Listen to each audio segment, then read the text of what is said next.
You're going to sit in here? We live? We There are? we go. Okay, good evening, everybody. I just wanted to make an announcement that if folks are currently watching us on YouTube and you would like to join us in the Zoom platform, please refresh your link, and that should give you a good link to come on over and join us in Zoom. So please do that. I mean, you're certainly welcome to watch us on YouTube, but if you'd like to participate in asking a question or making a public comment later, you will need to join us in the Zoom webinar. Okay. Yep. Thank you, Dr. Robitaille. Welcome, everyone, to our monthly Board of Ed meeting. Roll call, please, Mrs. Slunt. Dr. Cordolino? Here. Mr. Daughtry? Here. Ms. Spano? Here. Dr. Modrak? Here. Mr. O'Brien?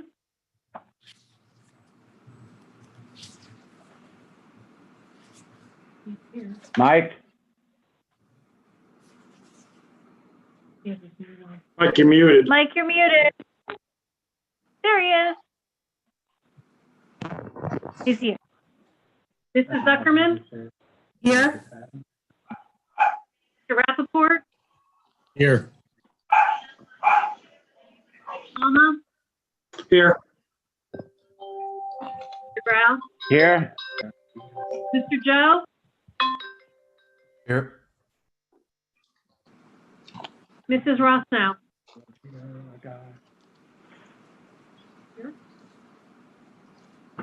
Natalie here? I don't see Natalie. She's in the waiting room. Okay, well. Oh, okay. All right. Get her in. Pledge of allegiance, please. Pledge allegiance to the flag of the United States of America. States of America and to the republic which it stands, one nation, under God, indivisible, with liberty and justice for all.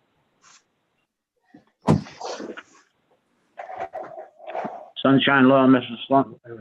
The New Jersey Open Public Meeting Law was enacted to ensure the right of the public to have advance notice of and to attend the meetings of public bodies at which any business affecting their interests is discussed or acted upon.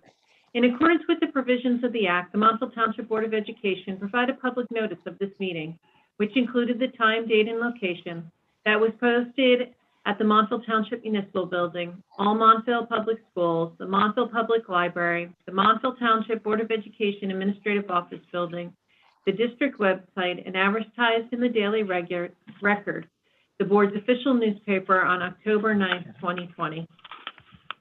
Thank you, Mrs. Slunt. Elliot, you're on. Right. I'm gonna do the athletics today, and then Natalie will do the clubs and other stuff. So for boys soccer, Okay. on October 30th, the boys soccer team defeated Westmore Central 1-0 on a goal by Patrick Ferrari. On November 3rd, the Montville boys soccer team defeated Del Barton 1-0, boosting their overall record to 9-0-2. Montville girls tennis, November 4th. Was girls tennis senior night. It was a night that commemorated the hard work and dedication that these seniors put in the program. In terms of girls soccer, congratulations to Danny Vito for breaking the record for most career goals previously held by Gianna Capalla and earning the Mustang of the Week. So congratulations to her. Montville girls soccer beat Sparta on November 17th, 1-0. They will face Chatham in the next round of playoffs on November 18th.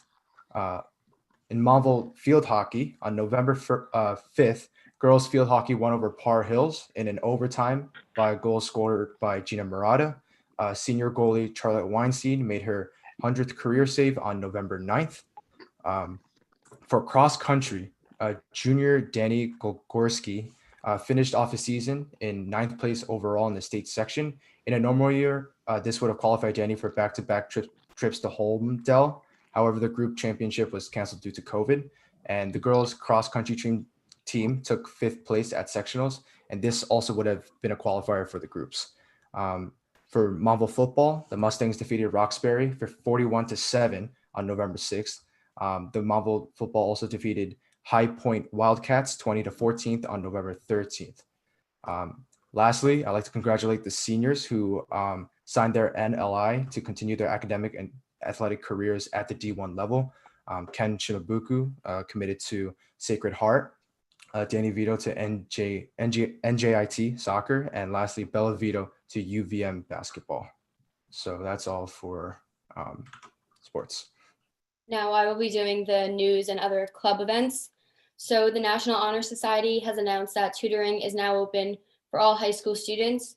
Tutors will be available from 1 to 2 o'clock every day after school on a Google Meet. The week of Monday, October 26th was Red Ribbon Week, which is a national campaign that encouraged youth to live drug-free lives. Each day, school counselors featured a video from Natural High, a program that speaks to positive examples, engaging influencers to create change in culture, and the power of a natural high. On Thursday, October 29th, students took the PSAT, in which students can qualify for the National Merit Scholarship Program. On Election Day, the MTHS History Department conducted a mock election for students to cast their votes. They asked students to cast their votes for a presidential candidate, a senator, and a member of the House of Representatives. This helped show students the importance of voting.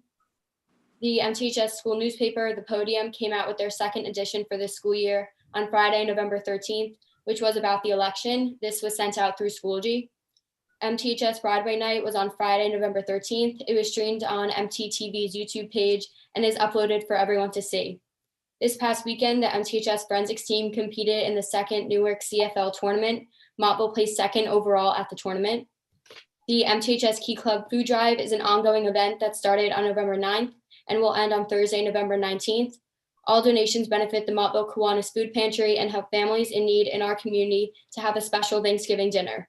Lists of much needed items are posted on Schoology. For all hybrid students, there are bins in the rotunda to place donated items.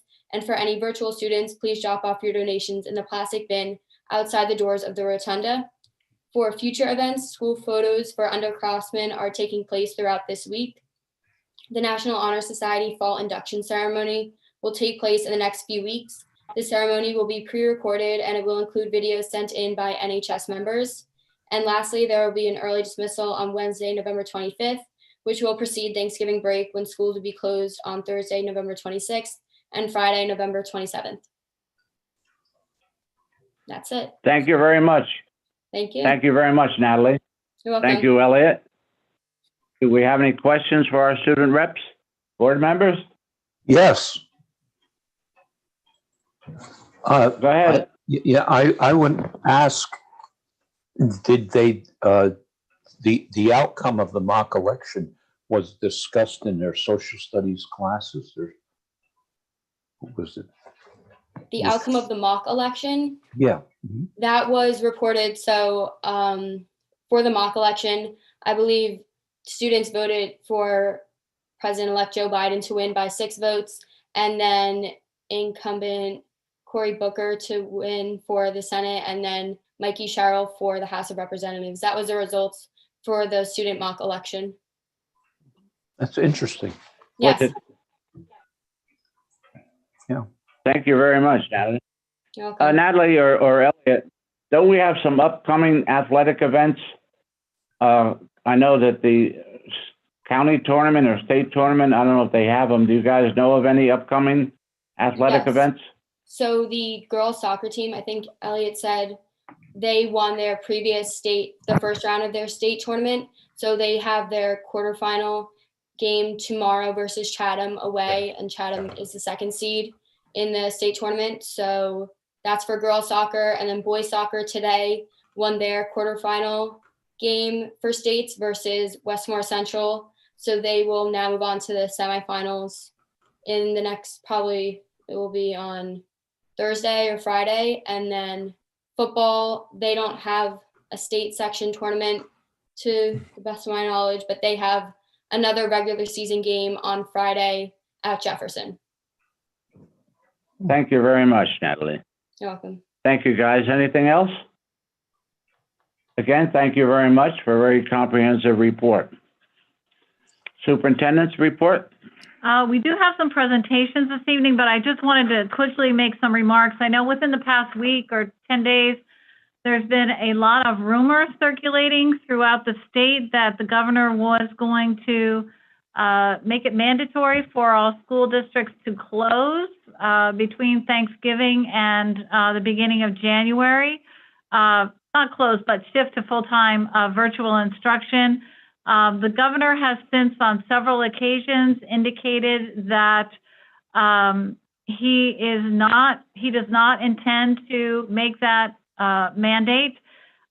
He believes that any decisions regarding a shift to complete virtual instruction should be made at the local level based on local district data and consultation with the local Department of Health. So while the cases in Montville have been climbing, although I did see somewhat of a drop today, I think we are down to 30 cases. To date, we have had no in-school transmission of COVID, and I continue to feel very strongly that our schools are safe. We continue to have in play all of the practices and protocols that were in the reopening plan. So at the present time, I don't see that we have any circumstances that would necessitate us closing for full remote instruction, following Thanksgiving through January. So I know people have said that there are a lot of other districts closing for full virtual. I did a survey today of the other districts in Morris County and found that there are 4 or 5 that, and I think 3 of them, were already remote. A couple of them have never had in-person instruction yet this year, so they're continuing with their virtual. We have a couple of districts that are closed for virtual for 2 weeks following Thanksgiving, but by and large, most of the districts in Morris County are proceeding the same way that Montville is. And unless our circumstances change, we intend to continue with our in-person instruction. So I did want to make those comments. But now we have one of the things that I know the board members and I always look forward to 4 times a year.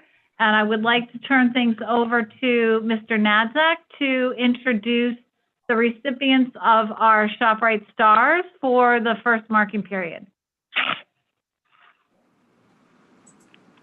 Hi, Mr. Nadzak. Hi, how are you? Good. All right, I'm excited to do this. Good evening. I'm thrilled to have the opportunity to present our Shoprite Stars for the first marking period of the 2020-2021 school year.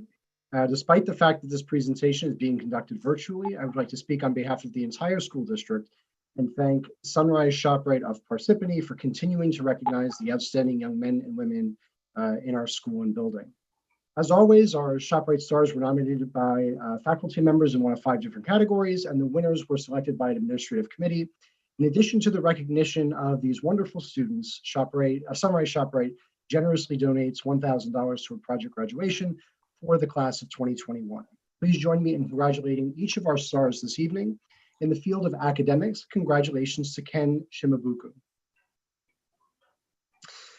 Ken was nominated for this award primarily because of his excellent work ethic, determination to succeed, and passion for creating balance between academics and athletics. Ken constantly challenges himself to work harder, as evidenced by the fact that he is taking his very first AP class for the first time this year as a senior. In his classes, Ken is described as being a model student, someone who takes pride in his work and inspires others to engage in a lesson. I mentioned athletics a moment ago because as hardworking as Ken is in the classroom, he dedicates just as much time on the field.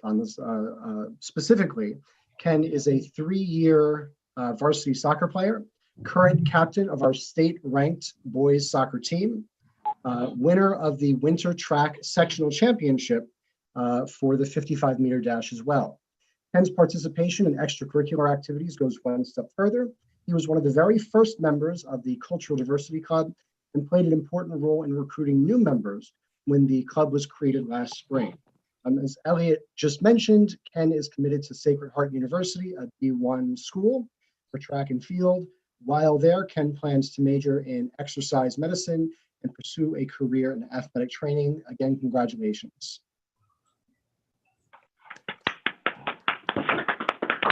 Way to go. Great job. And this is a time where we usually ask you to come up and shake the board member's hand. And I have a certificate of achievement, but unfortunately, I'm not going to be able to shake your hand, but I would like to read the certificate. Certificate of Achievement awarded to Kendrick in recognition of his outstanding accomplishment, recognizes at Montville Township High School, 2020 Shoprite Star in Academics, November 17th, signed by myself and the superintendent. And I'll give this to the superintendent to make sure it eventually gets to you. We'll get it. But again, congratulations. Thank you. Okay? Give me a big one right there, Ken.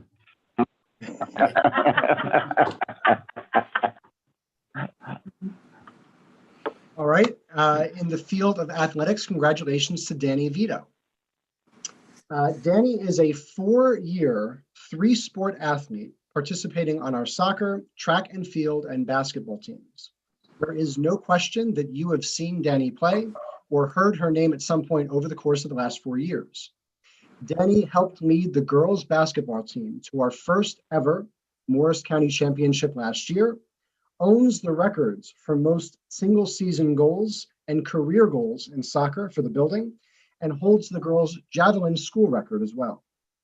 Last year, Danny also placed 8th in the state for javelin at the Meet of Champions. Champion is the operative word there. Danny is the captain of the varsity soccer, basketball, and track teams. She is a champion in every sense of the word. It is incredible to believe, but even with her commitments to 3 sports, Danny still has time to volunteer, teaching soccer at the Pathways program over the summer, and also as a camp counselor at several Montville rec camps. In addition to all of this, Danny is an outstanding athlete. She's taking an honors class for the first time in her high school career this year and proudly maintains a 3.6 plus GPA.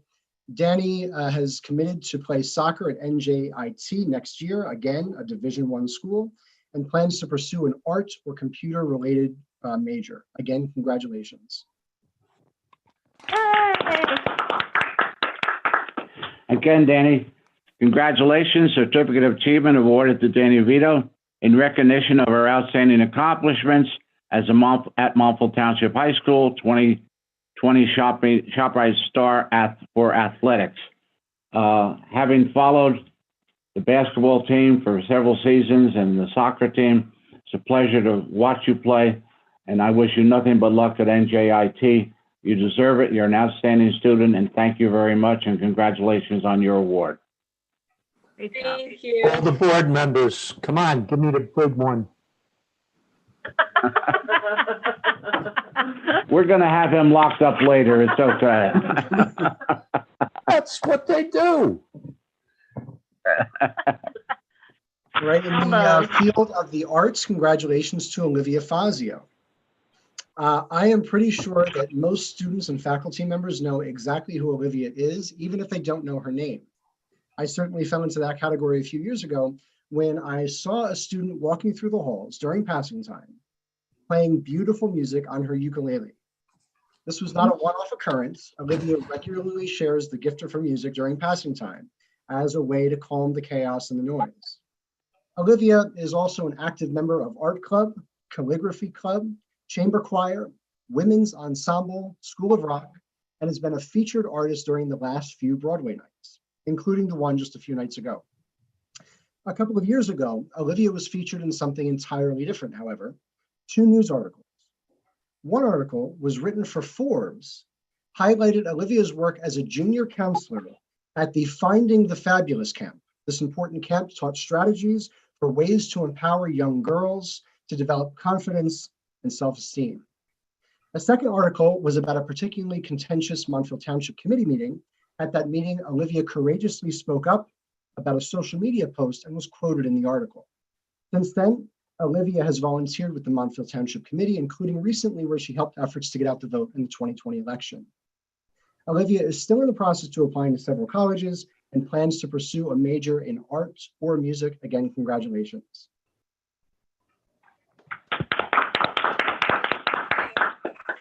Again, congratulations, Olivia, for this achievement and recognition of her outstanding accomplishment as a Montville Township High School Shoprite Star of 2020 for the arts. Congratulations, and wherever you choose to go next year, school, the best of luck to you. Thank you. Here's for the arts. Big five.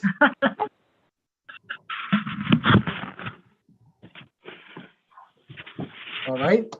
In the field of community service, congratulations to Griffin Smoller. On March 13th, 2020, schools across the state announced that they would close to try to stop the spread of COVID-19. As many around the state hunkered down, Griffin visited supermarkets and hospitals. Specifically, Griffin created a fundraiser called Snacks for Superheroes to provide pre-packaged snacks and bottled water to essential hospital workers. Within 24 hours of creating his GoFundMe page, which is still active, Griffin raised over $1,000. That amount has grown to almost $2,500 in the months since.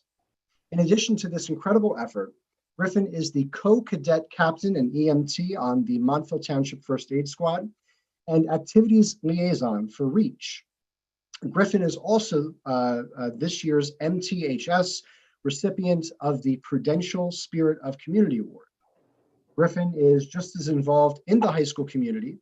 He is an active member of the swim team, co-vice president of House for the MTHS Theater Company, member of the Tri-M Honor Society, and also a featured artist in several of the Broadway nights, including, again, the one just a couple of nights ago. Griffin is still applying to colleges, but plans to pursue a career as an emergency room physician. Again, congratulations.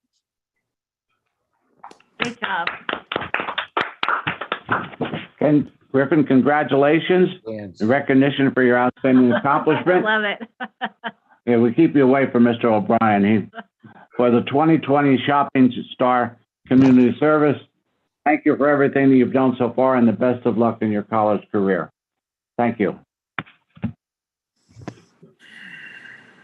And finally, in the field of leadership, congratulations to Isabella Kruger.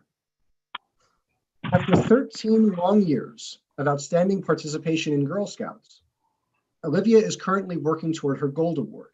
As part of that Gold Award project, Isabella is the founder and president of the MTHS Women in STEM Club. As president, Isabella plans and organizes various STEM-related activities as a way to encourage more girls to become involved in STEM. One way that she's able to accomplish this goal and this outreach is by filming herself conducting experiments, which she then posts to the YouTube page that she manages on behalf of the club. Isabella is also the public relations officer for History Club, where she has enjoyed a great deal of success. For example, Isabella's group has qualified for the state competition each of the last 3 years, and last year, Isabella led her group through states to compete at the national competition. Isabella is also an active member of the MTHS Color Guard and took on a leadership role to help teach new members, as well as lead occasional full group practices. Isabella was also inducted into the National Honor Society, Spanish Honor Society, awarded the National Merit Scholarship Program Commendation, is an AP scholar, and a National Hispanic Recognition Program winner. Isabella is still applying to several colleges, but plans to pursue a major in engineering. Again, congratulations to Isabella and to all of our first marking period Shoprite Stars. Yay. Isabella, congratulations again, and certificate of achievement awarded to you in recognition for your outstanding accomplishments at Montville Township High School, 2020 Shoprite Star for leadership. Thank you for everything you've done for our high school, and we wish you nothing but the best to proceed your career. Congratulations again. Thank you. Women are the future. Thank you, Mr. Nadzak. And as I said Thank you, Ken. before, this is always, one of the things that we look forward to. It's so uplifting to hear about these tremendous accomplishments of our high school students. So thank you. I now would like to turn things over to Dr. Shorter for a presentation on our annual performance. Good evening, everybody. Before I speak about a couple of items, I have a feeling that the students are likely interested in maybe signing off and getting their homework done possibly. So now's the time to do that if you wish to do that. And I'll give you a second and then I'll proceed with what I have to do. You're welcome to stay, but I have a feeling you're not all that interested. Can we go? So as, You cannot go. We can go. You cannot go. So as they're signing off, I just wanted to share a couple items with the board tonight briefly. The first item relates to the self-assessment HIB grading process and scores. The board approved that summary at the last meeting. I'm going to very briefly just share some of those scores to the board and to the community. And then following that, I'm going to move on and share our annual student performance report. It'll actually be an abbreviated version because of the abbreviated school year last year. But I'll definitely highlight some of the things that are worth highlighting from last year. But I'll begin with the summary report for the HIB training, investigating, and reporting grading system. Annually, school districts are required to assess at each building. The school and safety teams work collaboratively to assess their standing or performance in various elements related to HIB, harassment, intimidation, and bullying plan. There are 8 core elements that each school safety team has to evaluate. And like I mentioned, it is a self-assessment, and they use that self-assessment and those 8 core elements to generate a score. And that score is then forwarded to the state of New Jersey, and then it's tabulated for the district. And then once that's complete, each district is required to post those HIB grades on the website. So annually we go through that process and have been for a number of years. The 8 core elements involve various things. For instance, core element 1 involves our programs and approaches and initiatives to HIB. Core element 2 is a training component of teaching staff. Core element 3 is training of other staff in the district, whether that be cafeteria workers, bus drivers, paras, substitutes, virtual staff, throughout the district. Core element 4 is a curriculum related piece to the HIB. Core element 5 deals with personnel. Do we have the HIB personnel in place, our bullying specialist at each building? Core element 6 is our reporting procedures, and that's very prescriptive by policy and by state law. Core element 7 is our investigative procedure, which again is stipulated by law and policy. And then finally, core element 8 deals with our reporting and how we report out our HIB cases. As I had mentioned, each school in the district gets a grade. There's a maximum of 78 points. So I'm just going to share with you the summary score for each school and talk a little bit about how we compare traditionally to the scores that we received for the 1920 school year. Montville Township High School scored a 77 total score out of a 78. And that's consistent with past grades. So we're very pleased with that. And by the way, we're very pleased annually with our scores on the self-assessment. We do score, near the maximum in most situations at most schools. Lazar Middle School scored a 75 out of 78. That is actually 3 points higher than the previous year. So there was an improvement at Lazar. Cedar Hill scored a 77 out of 78. Hilldale a 76 out of 78. Valley View a 76. William Mason a 76. That was 1 point off of last year's. So I'm sure next year they're going to try, this current year, they'll try to bring that score back up. And then finally, Woodmont came in at a 77 out of 78. And as I mentioned, those scores are generally consistent with the scores that we have annually as we work through the core elements of each one of the HIB programs. As a district, we scored a 76.3 out of a score of 78. And that was slightly up a few tenths of a percentage point from last year. So overall, we're relatively pleased, with our 1920 summary report on our HIB recording. So again, the board did approve that last board meeting, and then these scores were uploaded to the state, and then which they'll generate an overall score for the district. for us to post on our website later this school year. Now I'm going to move into the annual report on student performance. I'm going to try to share my screen. So give me a moment here. And hopefully this comes up okay. And let's see.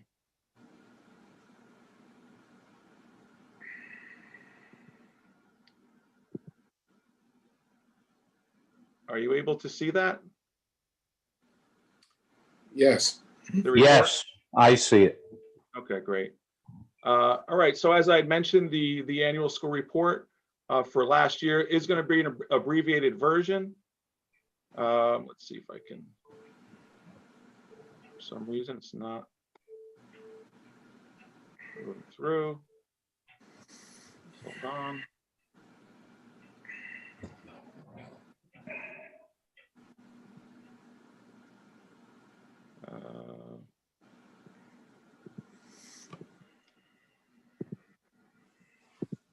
Having a little difficulty here. Hold on.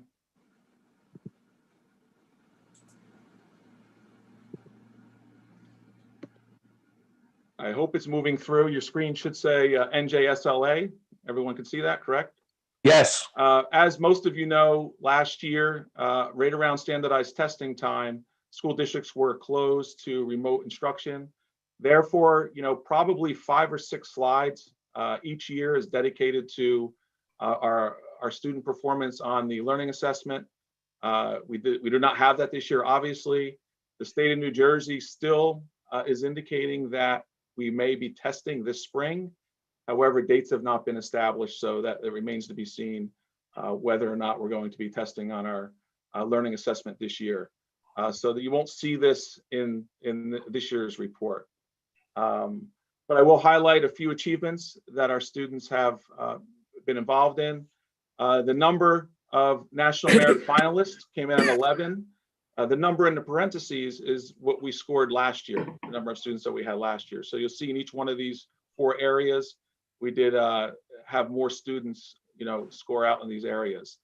We got 11 semifinalists, 67 commended students, and National Merit Scholar Awards, for this year, so this past year. Actually, I'm sorry, for the last 3 years. So we're very pleased with those numbers as they continue to, increase each year. We're impressed by our students' performance, and this is specifically related to the PSAT, which is administered to students at the high school. We do have advanced placement scores, as you can see on the slide, 25 different subject areas. We offer AP exams. 84% of our students, which is pretty consistent year in and year out, right around that 84-85% number, score 3 or higher. And a score of 3 or higher on the AP exam may be considered for college credit at many universities. So many of our students do earn those credits while still in high school and can apply those AP credits when they apply for college. You can see we had 216 students receive a score of a 5. That is up pretty significantly from the prior year. And definitely, we do see an increase in students that received a 4 from 224 last year to 244 this past year. And then the number of students that scored a 3, we do have fewer of those students, but that's as a result of students scoring, a larger number of students scoring 4 or 5. So overall, our AP exam performance, we're very pleased with. And again, we've been consistently strong in that area, probably for the last 8 or 9 years that I've been sharing this report with the board. Also, we like to celebrate each year the numbers related to our AP scholars. And I do have some additional information for each one of these categories. Our national AP scholars, we had 16 students fall into that category. And these are granted to students who receive scores of 3 or higher on 3 or more AP exams. So that's quite an accomplishment. We have 16 of those students. AP Scholar with Honor, we had 24 students. And those are granted to students who receive an average score of at least 3.25 on all AP exams taken and scores of 3 or higher on 4 or more of these exams. So again, these are students that are generally taking a heavy advanced placement course load in their schedules. We had 66 AP Scholar with distinction. And again, those are granted to students who receive an average score of at least 3.5 on all AP exams taken, and scores of 3 or higher on 5 or more of these exams. And then finally, we have 56 AP scholars. And actually, AP scholars are granted to students who receive scores of 3 or higher on 3 or more AP exams. I actually misspoke earlier. That's for AP scholars. The National AP Scholar, which is the first one on the list at 16, those are granted to students in the United States who receive an average score of at least 4 on all AP exams taken, and scores of 4 or higher on 8 or more of these exams. So that's the National AP Scholars. So once again, our numbers are pretty high in that area, and we're pleased with that. We did receive our SAT scores just about a week ago, so I was able to add a slide to this presentation. We didn't have a spring sitting for the SAT, obviously because of the pandemic.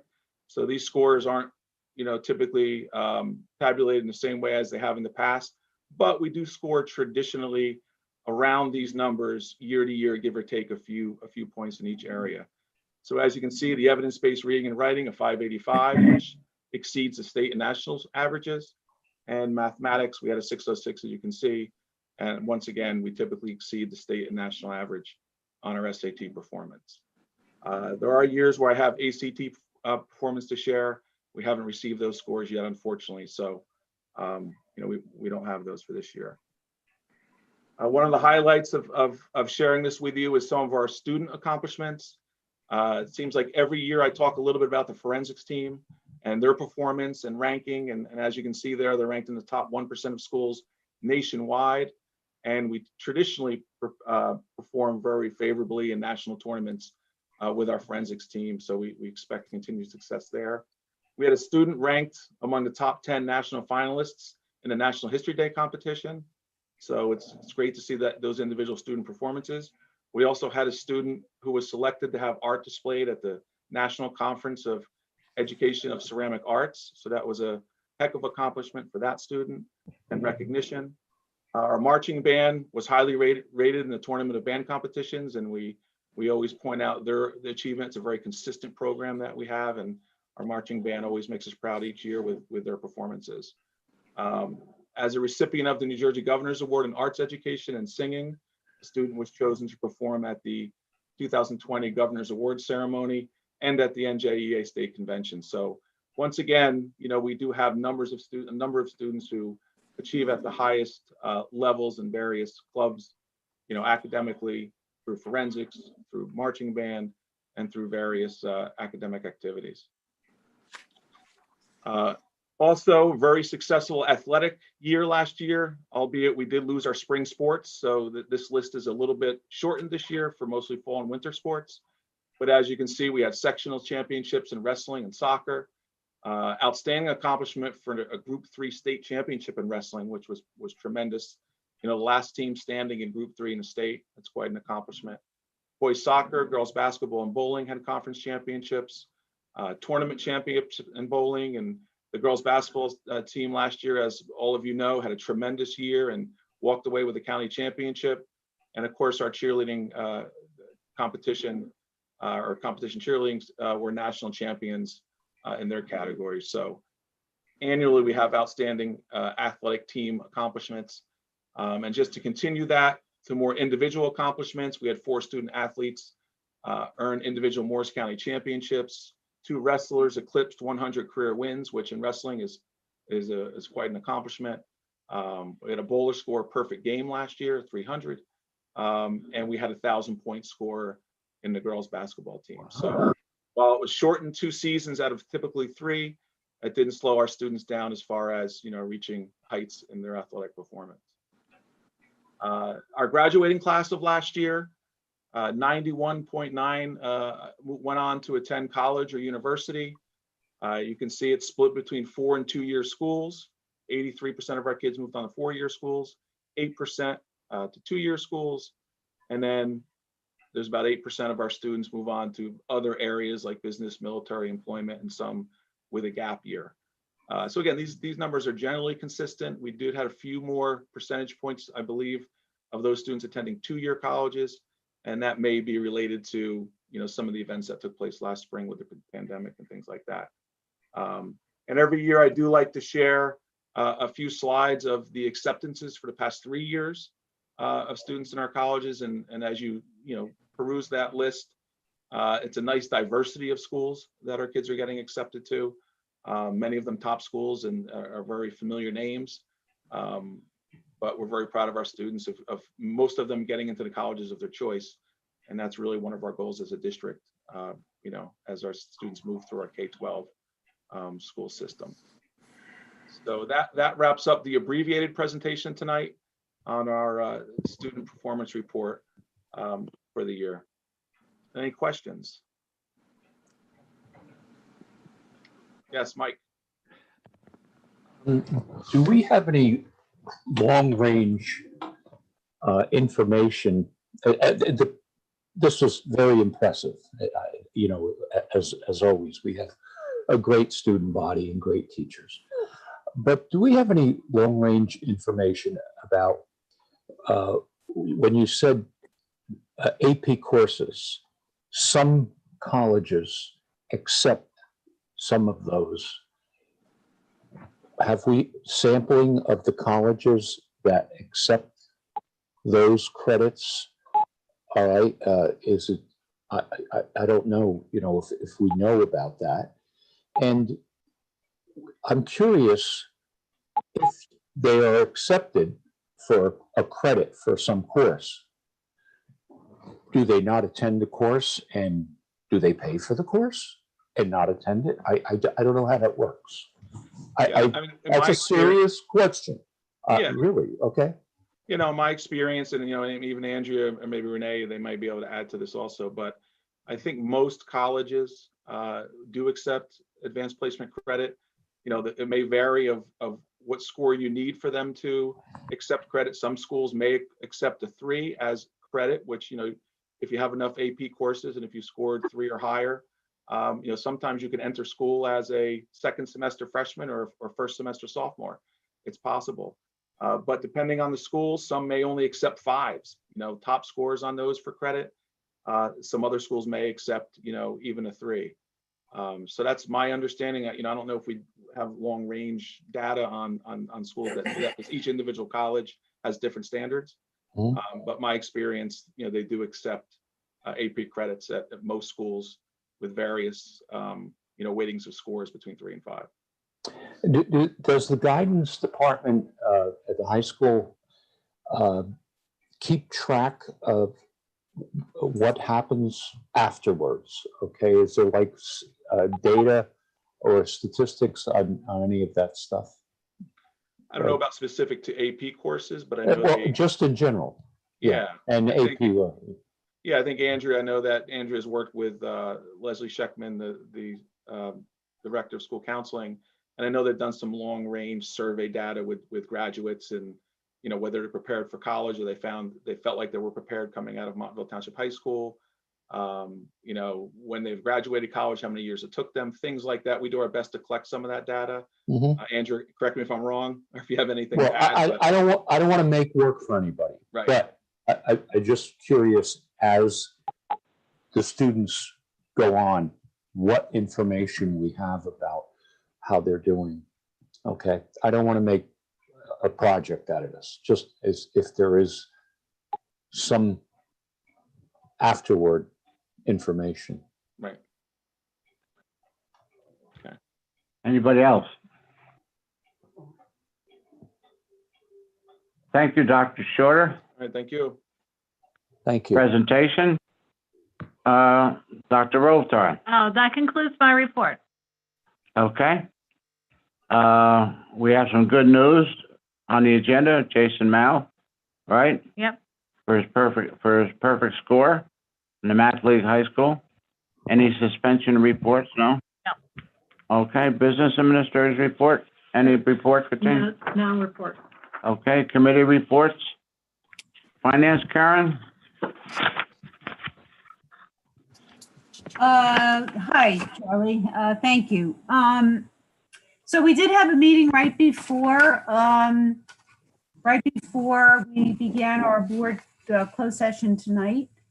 And our capital projects are moving along well, and nearly all of them are complete, including our ESIP projects. Katine provided us with where we are in terms of finances. We obviously have some revenue shortfalls this year due to loss of state aid, reduction in state aid, our use of facilities, uncollected gate receipts, things of that nature as these relate to COVID. And on the flip side, we also have projected savings as a result of COVID. Things like supplies, utilities, just less things being needed. There's less occupancy of the buildings. So all in all, we're doing as best as we can in terms of our finances. And Renee pretty much, Katine pretty much updates us at every meeting. So that's my report. Thank you, Karen. Mr. Palmer, curriculum? We have a meeting scheduled for December 1st. Thank you. Policy, David? Nothing. Communications, Michelle? I know we had a report last month. Anything? No report this month. Thank you. Mike O'Brien, safety? We have no meeting scheduled at this time, but if the superintendent and the president of the board deem it appropriate to schedule a meeting, we will. If we wait. Thank you. Okay, an ad hoc committee. We haven't had these for a while, but as you know, all three bargaining groups, their negotiated contracts are up as of June 30th, 2021. We have received letters from two of the three groups asking to commence negotiations. They would be the MTEA, the Teachers Association, and the Administrators Association. So work has started on providing data for the Teachers Association. That committee will consist of 4 board members chaired by Dr. Cordellino. Also members of the committee would be Dr. Modrak, Mr. Palmer, and myself.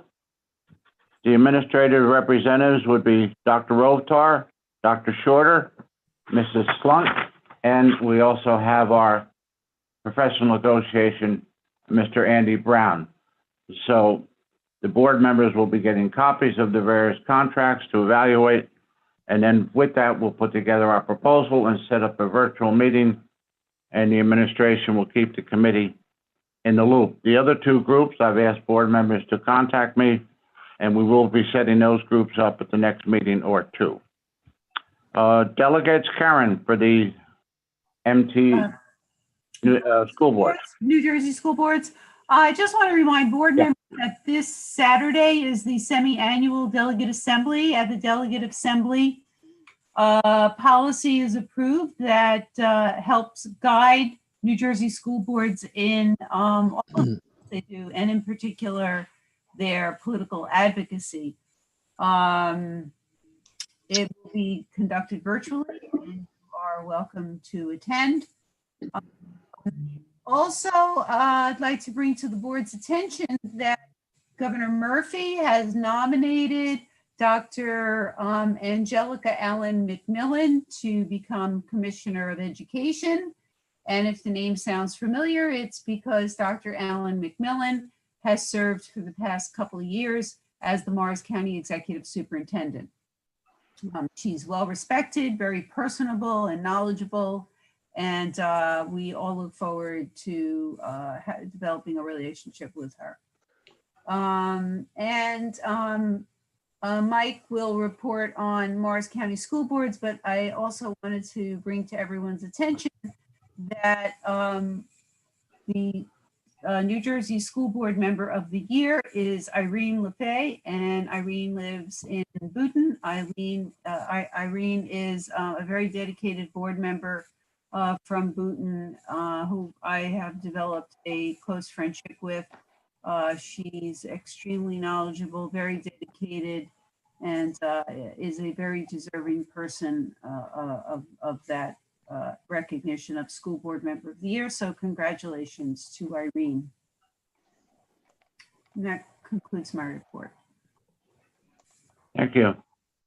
Mike, Morris County School Board, O'Brien. Okay, the meeting was on the 12th of November, and it consisted of, I would say, 4 main items. There was an award ceremony for various school boards and school board members. Secondly, I don't have to go into the awards. Secondly, there was a legislative report. And I think that the most outstanding thing about the legislative report was the efforts by the School Boards Association to negate the proposals introduced 2 times to the legislature pertaining to coaching. Okay, that when coaches are terminated, the proposal was that when coaches were terminated, they would have the right to arbitration, and that was turned down. Having experience on both sides of these issues, all right, in Montville, I think it's a good thing from a board member's perspective and a bad thing from coaches' perspectives, because we know there are board members of all types, boards of all types that operate in certain ways, and there are coaches of all types that operate in certain ways that are not acceptable. So I think it's a good thing that they really discouraged that bill from getting anywhere. Okay.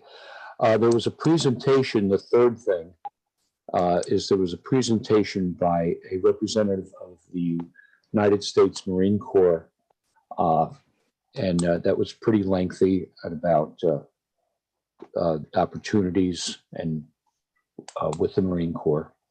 And there was a roundtable. The fourth thing, there was a roundtable, and that consisted of mostly reporting on the status of COVID around the county. Okay, and that brings me to a question. All right, that I would like to flip back to the superintendent, and I think she at some point in the evening,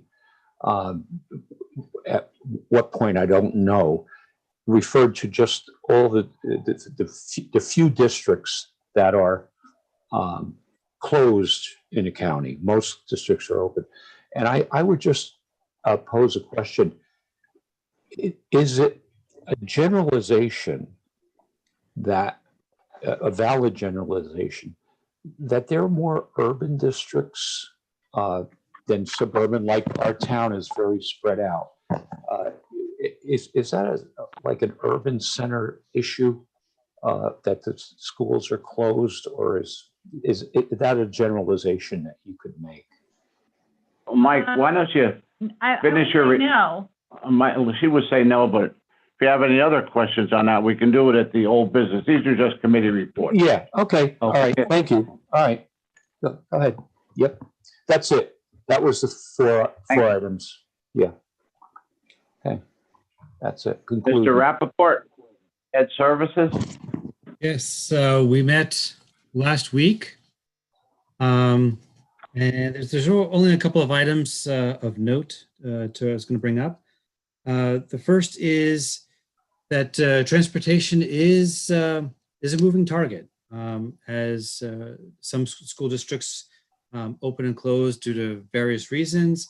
The transportation routes and contracts are constantly in flux, and that's been a lot of work to keep all that straight.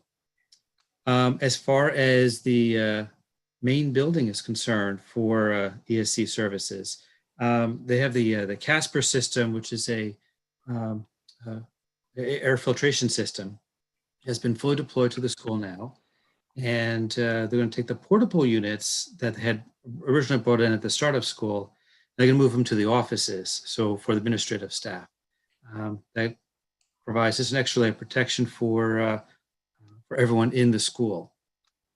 And that's pretty much it. Other than that, there have been some interest in the Park Lakes building, which was the secondary building that's now not being used.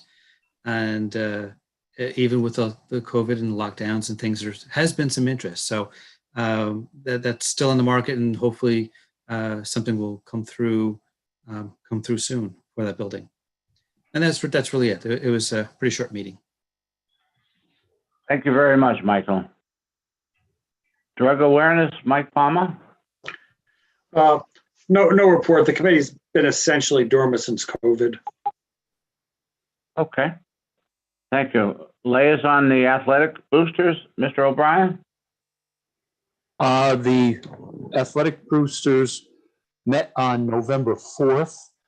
There was a meeting on November 4th, and they stay active, of course, supporting our teams and so on. And they encourage all members of the community to be members. And I would encourage board members as well that have not sent in their membership to the athletic boosters to do so. In the old days, known as the Mustangs. Okay. How would one go about that, Mike, if they wanted to join? There's a website, okay? There's a website. For the Yeah, and there's a athletic boosters website if you want to use a credit card. Or I sent just a check to the athletic boosters at the high school, the box. I think it's $30, okay, for a family. All right. Thank you, Mike. Just before we leave the delegates, the first two that we heard tonight from Karen and Mike from the New Jersey school boards and the county, this is an opportunity for a lot of you. I know in the past several years, some of us have gone every time they had a meeting, and due to the virus, we sort of slowed up, but it's an opportunity, I think, for a lot of you to go on with Zoom to find out what's happening at these meetings, because we are going to hopefully go in person within not too distant future. But in the meantime, you can find out what's happening at both the county and the state level. And the meetings aren't long. And if you don't like what's happening, you just click off. But if you can go, I'm sure you'd benefit from it. Liaisons, Cedar Hill, Karen? No report. Nothing from Hilldale. Daughtry, Joe Daughtry, Valley View?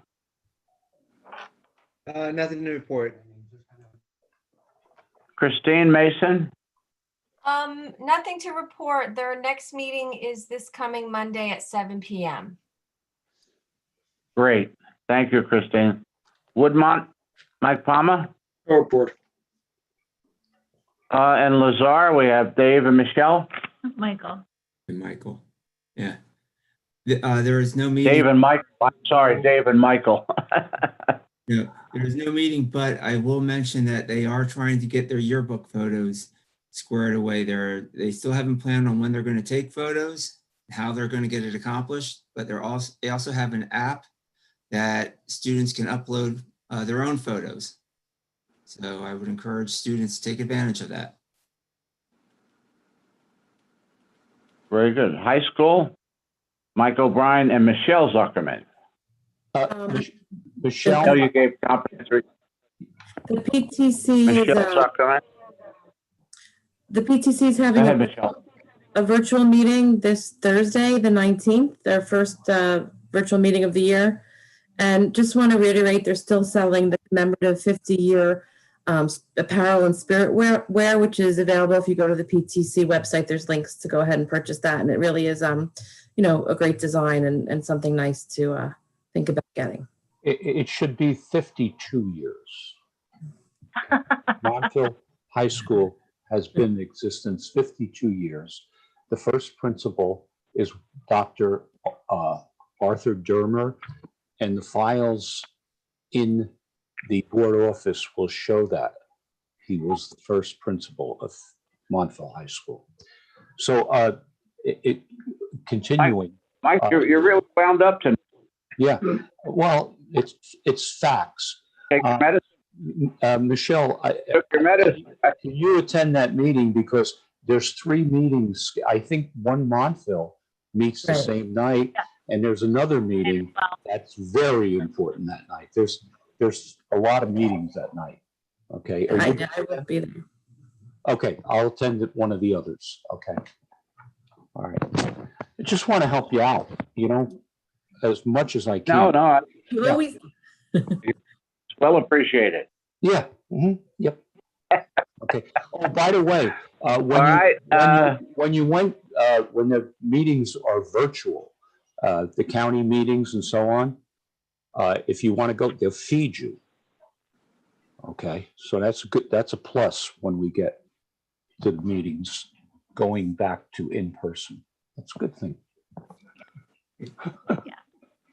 Can we proceed now, Mike? You finished? Public participation. I would you who might be watching us on YouTube, if you'd like to participate in the public comment portion of the meeting, I would invite you to come and join us in the Zoom webinar. If you are in the Zoom webinar and you would like to comment, and I would note that at this point, the comments are on agenda items only. There's a second comment period at the end of the meeting for comments that are not addressed towards agenda items. So if you would raise your hand, we can recognize you and you would be able to speak. So Mr. Huppert.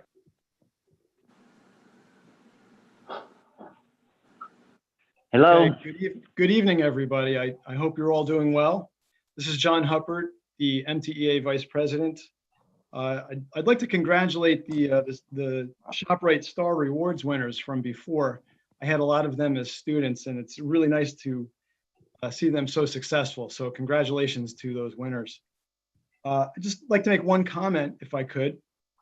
And I'd like to bring to your attention that there are still teachers who are out on unpaid medical leave due to COVID. Please. Hey, Jeff. Can we hold? John, excuse me. I taught with a Jeff Hubbard many, many years ago. I don't know if he related to you or not. Yes, he's my father. Oh, small world. Can you just hold those questions, because right now we want to stick with the agenda item. This is John? an agenda item because it's a personnel issue. That's why I'm bringing it up now. Which one is it on the agenda? It's the leave replacements. It's the what? Leave replacement. Oh, okay. Which one is that, Michelle, Renee? That would be L1. Yeah, right, L1. Okay, well, go ahead, John. Thank you, Mr. Grau. So what I'm asking the board is to please to consider these highly qualified veteran teachers to resume their passion of teaching from home. They made a commitment to Montville years ago. Now please show them that we are committed to them by granting their request of a virtual teaching assignment. Thank you very much. Thank you, John. Anybody else? Nobody? No other hands right now. All right, could we have a motion on the agenda, please? So moved. Second. Right, with great enthusiasm. Second, please. Second.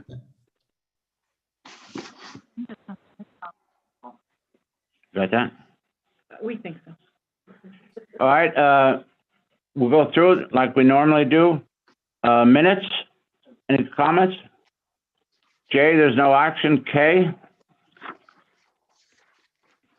thank you for giving us the breakdown on your reports, both Katina and Renee.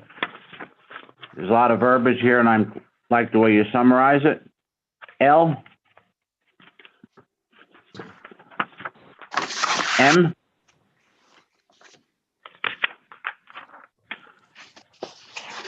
N, there's a lot of policies.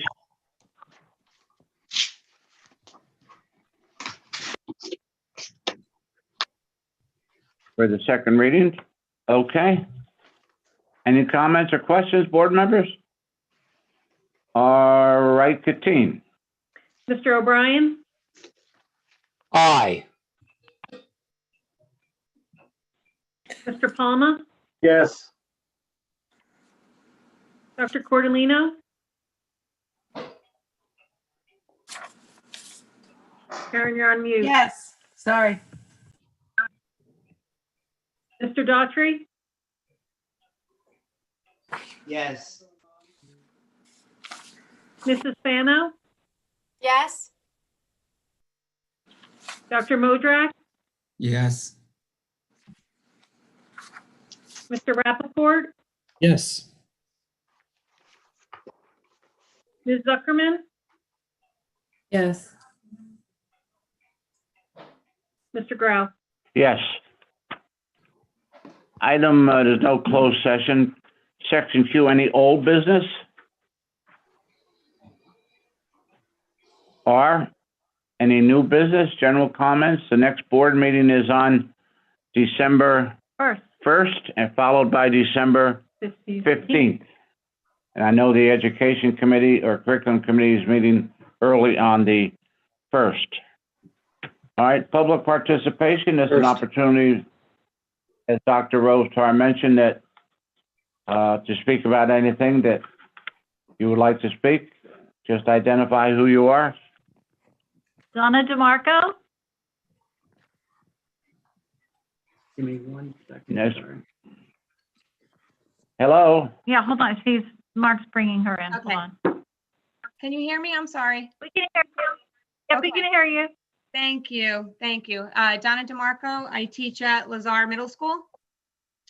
I was going to ask if you had given thought to doing a temporary closure for the and teaching virtually. I did hear what you had mentioned earlier.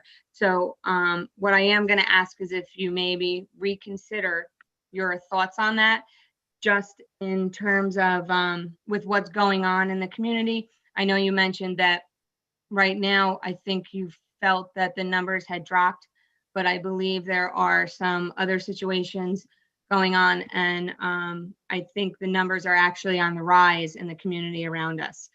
At this point, we have been lucky that nobody has contracted COVID within the building. It's been, people have kind of brought it into us if they've possibly tested positive or were in school and didn't know the family members were positive in different situations.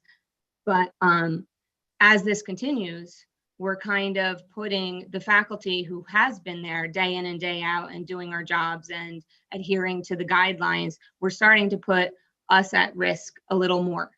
And I know that the rec actually just closed their fields and so forth today, which was a big concern because it seems that a lot of the situations were arising on the fields with some of the sporting teams and so forth. And it's happening in various places. But one of the things that the community gets to do is they get to choose to stay home and go virtually.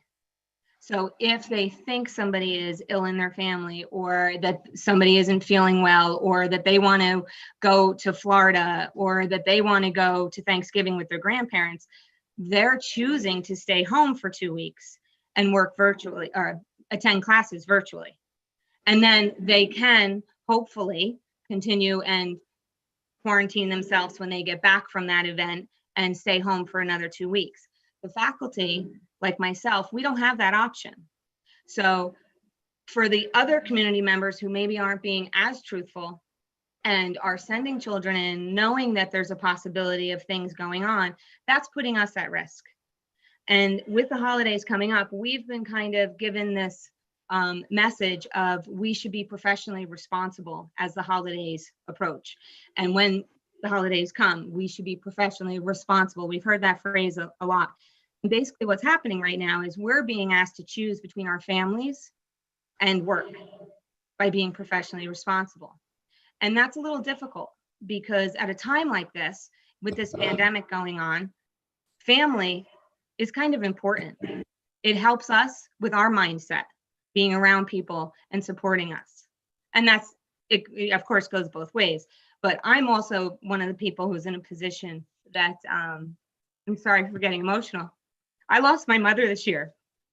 So these are the first holidays that I'm gonna have to get through without an important family member.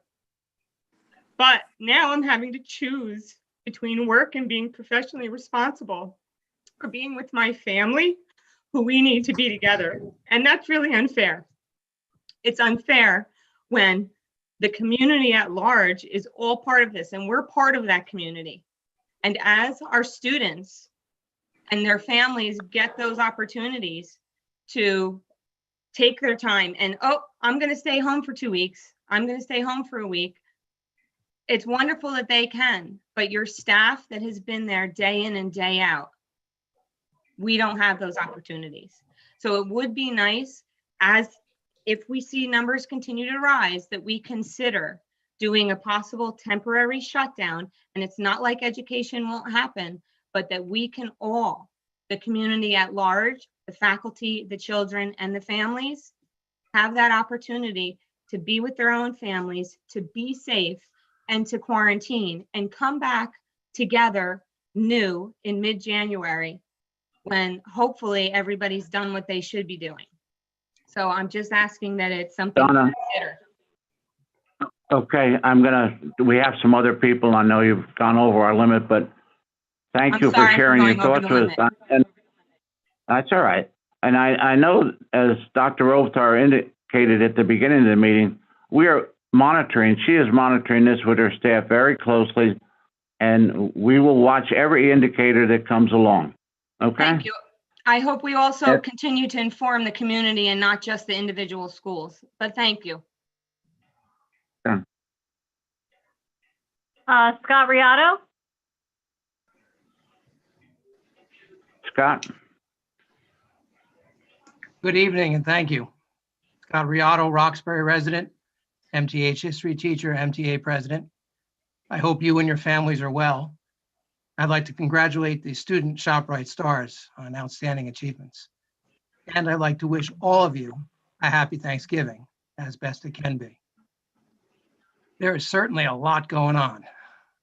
Most recently, the township's announcement this afternoon regarding outdoor activities. It seems the handwriting is on the wall. The MTA just finished its monthly representative council meeting at 6 p.m. and several questions came up that I could not answer. So I hope you can and will. The first question, it appears as though Dr. Rovitar has stopped sending district-wide COVID case notifications and instead has left it up to each individual school principal. Is that true? Were the notifications not well received by the community? Is there a specific concern about community notification that you can share with us? It is true. The notifications now are being sent to the individual school communities by the principal. There was some confusion with regard to some of those notifications, people receiving them, even though they were, mentioning the specific school. Parents were misconstruing the information and thinking that it was specific to the school that their child was attending. So in order to alleviate some of that confusion, we felt that it would be clearer if the messages were to go from the school principal to the school community involved. Thank you, Renee. Thank you for that clarification. We feel that the whole staff and the whole community should know the situation throughout the whole district. So in the spirit of that good faith transparency, would central administration please consider posting the district-wide COVID case numbers on its website, like Bridgewater Raritan, for example. The MTA has already done this on its website at mta1.org, which is open to the public. So please consider this a formal request for the district to do the same.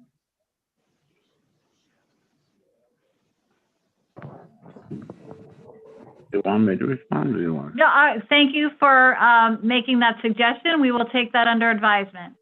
Thank you very much. And I'll just limit my questions to a second one.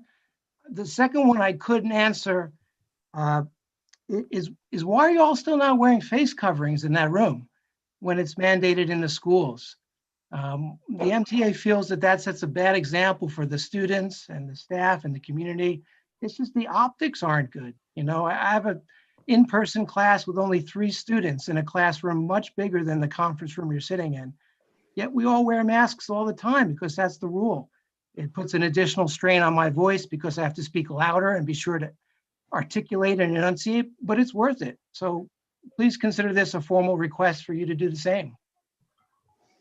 Mr. Riotto, I do have my mask, and I follow the lead of Governor Murphy, who I respect, who wears a mask into his briefing and exiting his briefing, but when distanced at least 6 feet from the other people in the room, does not wear it while he's delivering important information, which I consider, you know, the deliberations and discussions that take place in the context of a board meeting to be exactly that. We want to make sure that the public is clear on the information, you know, that we're delivering. But again, we are following the example set by the governor. So yes, we do have masks and we wear them in and out. But you know, we're following the example of the leader of the state. Yeah, and the students should be following the example of the leader of the district. And, you know, I deliver important content information too, but I do it with my mask on. So I'd suggest that you might reconsider that position. I respect your position. Next.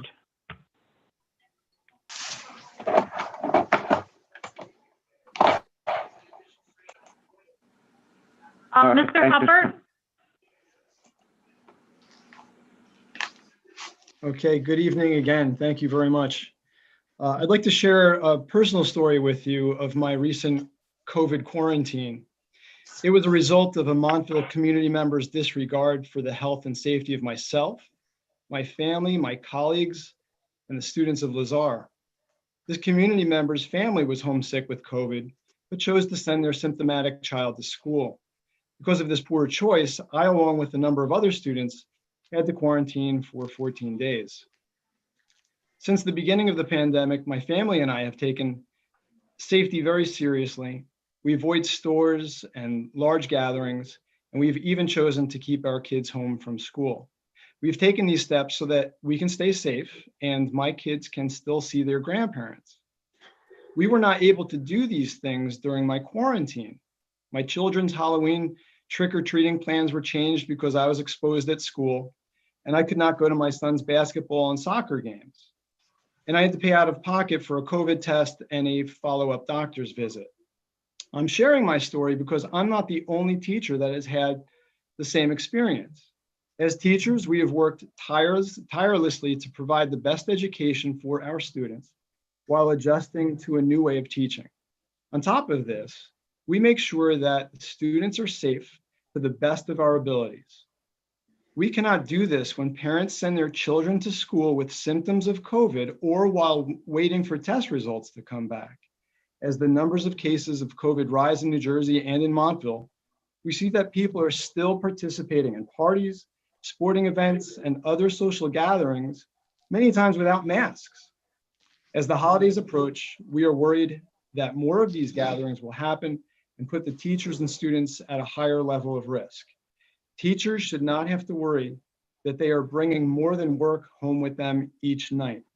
Please consider closing schools to in-person learning for holidays so that my family and my colleagues' families are not affected by the poor choices other people make.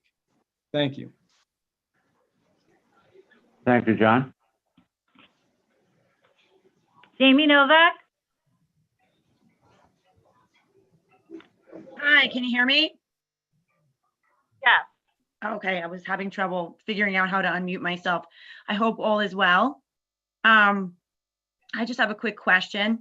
I was wondering if you guys had plans to enforce the new CDC guidelines against the use of gators in school.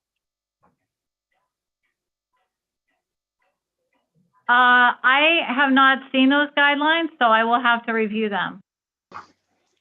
Okay, and secondly, I wanted to ask if you guys could possibly send out a general reminder to everyone that masks with valves are not allowed either. Yeah, we can certainly do that. Great, thank you so much. That's it. That's it. Thank you. Jason Jones. How's it going? Can you hear me? Yep, Jason. Yes. Charlie, where's my truck? Huh? I said, where's my truck, Charlie? Yeah, you stole all my food. You stole all my food. How's it going, guys? Thank you. Jason, wait, let me just say, let me just say, Jason delivered so much food today from the Hilldale School over to the food pantry. I'm in the Kiwanis, and he was saying that he could really use a new truck. And he asked me if he could have one. So I said, yeah, fill out a purchase order through Mrs. Slunton. We'll get two, one for him and one for me. So that's what Jason's referring to. But thanks again, Jason, for all that food that you were instrumental in organizing for us. Yeah, thanks. Sandy Weber was also instrumental as well. So thank you. Give her my thanks also. Sure. So I just had a concern, and correct me if I'm wrong, but I believe in the Montville's reopening plan, was it stated that students and staff would not be admitted into the school building if they hadn't done the pre-screening by the start of the school day? I mean, I think I'm correct in that, but and if well, I believe the plan states that the daily health screening is required, and I know that our nurses do the best that they can in terms of reviewing those daily submissions. I think it's very difficult for the logistics to be in place so that a child or a staff member is not admitted to the building. We just don't have a gatekeeper on that, but I know the nurses are very vigilant about following up with staff members and parents with regard to those daily health screenings. No, I agree 100%. The nurses have been, been doing an excellent job, and I commend them for a task that is very daunting.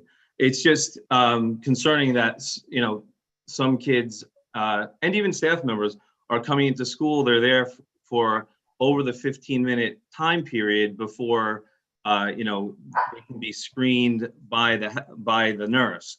So, it's concerning to me as a staff member, but also, there are some parents who look at that reopening plan and send their kids to school with the understanding that those guidelines will be followed. And, when we're allowing, anywhere from 15 to 20 kids into the building at a time before knowing if they have a fever or whatnot, it just kind of almost defeats the purpose to an extent. So again, I'm not saying it's an easy task to do that, but I'm wondering if there is not a way that we can try and improve upon that. I'm also questioning the numbers because, I don't check them every day, but I do spot check them. And I don't know that I have seen numbers as high as what you're alluding to in terms of folks not having completed the screening. I'm talking particularly about students. Right. So just the one that I'm on bus duty over the walkie-talkie, I hear them being called. So I did count the names the one day, and the one day it was over 20. And again, the one day it was over 20 when I did count. Today I did not count. But I will say that the day that I did count, there were over about 20 students, maybe 21, that were called down to be screened. So again, I mean, maybe with the rollout. But I need to clarify, simply because they were called down to be screened does not indicate that they didn't complete the screening. It may have been that there was, one indicator noted, and the nurses are following up on that. They're taking it very seriously. So, Okay. Indicating that you have one symptom, based on what guidelines we've provided, doesn't indicate, if you have the sniffles, you don't necessarily have to stay home. But if you're reporting that you have the sniffles, our nurses are checking, they're touching base on that just to make sure that things are okay. So I think we're talking about apples and oranges in terms of what your interpretation is, in terms of what's going on. Okay, well, thanks for that that particular clarification. I do appreciate that. And just one more comment. And I understand what you talked about with Governor Murphy's briefings and following his lead. And I understand that part, but I don't necessarily think it's good optics for him either. And as Scott Riota said, with the students, some students watching the meeting and parents in the community watching the meeting, I just don't think it's great optics to be in an enclosed space when we're asking, them to wear masks and follow the guidelines as well. Again, it's just, in my opinion, the optics are not great. So I just wanted to state that. I appreciate your input. Thank you. Thanks, Jason. Helen Jesus?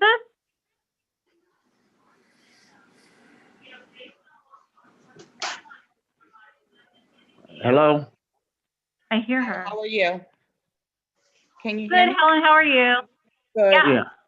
So Helen Gizas, I am a high school teacher for 18 years, and I first wanted to commend all the AP high school teachers for a great job they did getting the students to score so well on the AP exams under the circumstances that we were under last year. But I have a concern as a parent. I have two children at Valley View that I've kept virtual. We were considering sending my children back to school for the second semester, which is supposed to start on December 10th. But I'm a little concerned with the numbers going up. I know on October 29th, my son's class was quarantined and Dr. Kennedy contacted me, but the health department didn't contact me until November 2nd. The health department seems to be lagging. And now as the numbers are rising, I believe they're going to be having a harder time contacting parties that might be at risk for contracting COVID or coming into contact with someone with COVID. So I was just wondering, is it possible to reconsider when we can send back our children instead of December 10th, possibly January 15th? Or would I have to wait until April? That's certainly something that we can talk about as an administrative team. We have a meeting following Thanksgiving. And I can certainly add that to the agenda for us to talk about. Okay, thank you. Because having lost my father-in-law in April and my uncle just on Friday, I'm worried about sending my children back to school. Thank you. Okay. Thank you. Judy Godhouse?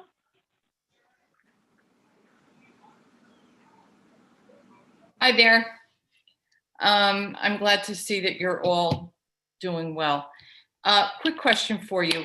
Is there a particular protocol for attendees at high school sports? Mask wearing, social distancing? I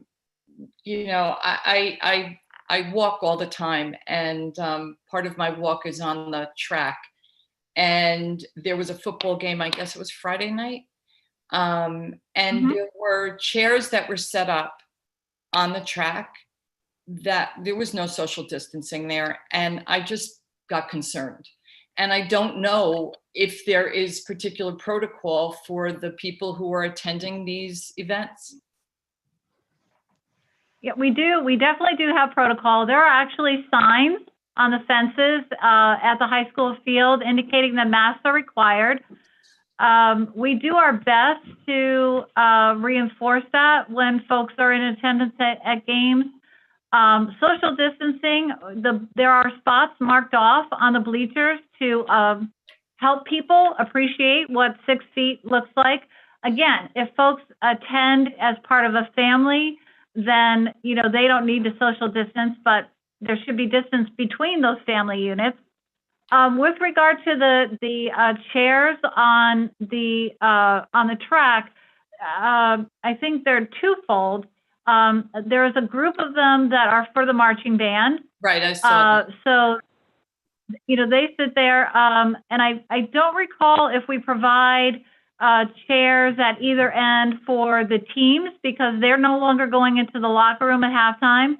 They have, opposite ends of the field where they have their halftime meetings outside. But I do believe that, Mr. Guarino and the folks who are there as site supervisors really do try to enforce the mask wearing and the social distancing as best as they can. Okay, thank you.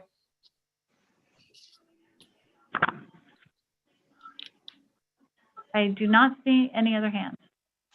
Since we have nobody else that has signed in, I would like to wish everyone a happy Thanksgiving, and I would entertain a motion to adjourn if there's no more business before the Board of Education. Well, Charlie, I Any just other wanted to say board? one thing, and just in reference to some of the comments that were made by the teachers. I'm just, my own personal opinion right now, that obviously since this COVID started, as a nation, we've been trying to do a very delicate balancing act between keeping people safe and trying to keep our country moving, both in terms of economics, education, and just mental health. And I have to give a lot of deference to the fact that I think there are many people in the community who want to keep the kids in school. And also, as Dr. Rovtar said, that we haven't had any known cases of COVID coming from our schools, which is all good.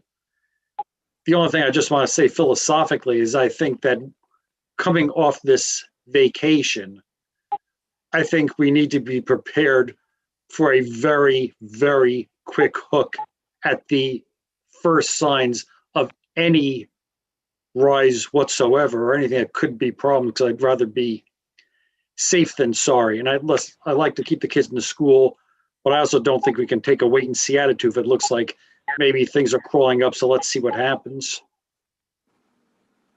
Michael, I think that Renee has demonstrated that she's not afraid to make decisions in this area, okay? And I'm sure if something happens, I'm sure that she'll take a leadership role and make that decision. I have utmost confidence.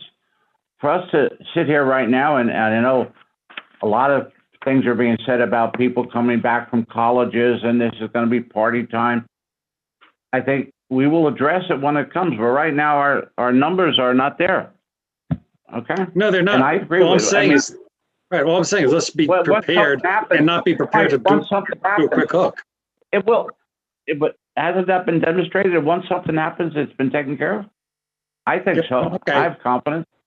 Okay, I'm not arguing, I'm just stating an opinion. Yeah, I agree with Charlie. I agree with Renee. I mean, remember us, but in the summertime, some of us wanted to not open the schools, worried about what if this happens? What if that happens? And thank God the kids, they're in school, getting back to normal. So we can't worry about what if something happens. Let's wait to see what happens. And Dr. Rovtar, she's phenomenal. She will make sure that she follows protocol and the rules, and I believe in her.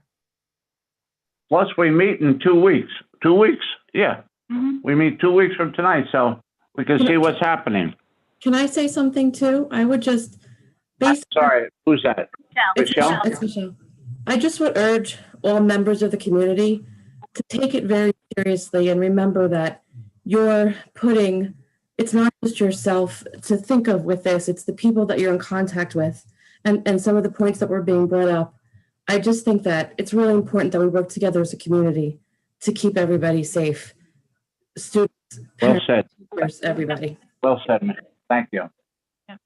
All right, I think we have a motion second to adjourn. No, Second. Do we don't, oh, need a motion to adjourn, please? Okay, so moved. Second, please. Second. All in favor? Yes. Aye. Aye. Opposed? Motion carries. We will see you. Have a nice Thanksgiving. We will see you in 2 weeks. Happy holiday, You everyone. can shut us off. Happy Thanksgiving. You can shut us off.